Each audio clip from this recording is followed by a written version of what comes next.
Walter Strong here from the Huddle. Just want to come on and share an encouraging word to you as a content creator on YouTube. If you're a person who feels broken right now in your emotions, you feel broken right now in relationships, you feel broken on the inside, I want to encourage you. Broken crayon, still color. Not only do broken crayons still color, but in the hands of a little child, they are able to create a great masterpiece. For you see, broken crayons are not put in brand new boxes, but broken crayons are in bags or in baskets of other broken crayons.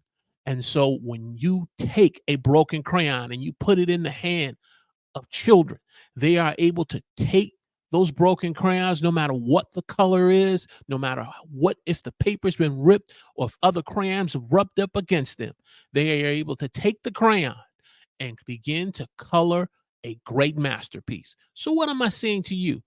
You may be discouraged or even feel broken because of your journey on YouTube, because of the lack of views, because of lost subscribers, or just the channel is just not growing.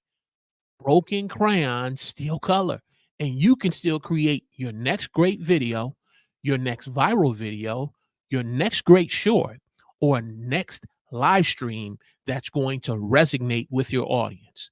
Why? Because broken crayon still color. You just need to humble yourself. You need to just look at your analytics. You need to then take a step back and approach this with the right perspective. So I want to encourage you today. You can create your next masterpiece. Why? Because broken crayons in the hand of a little child can create their next masterpiece as well. Hey, see you in the next video. God bless.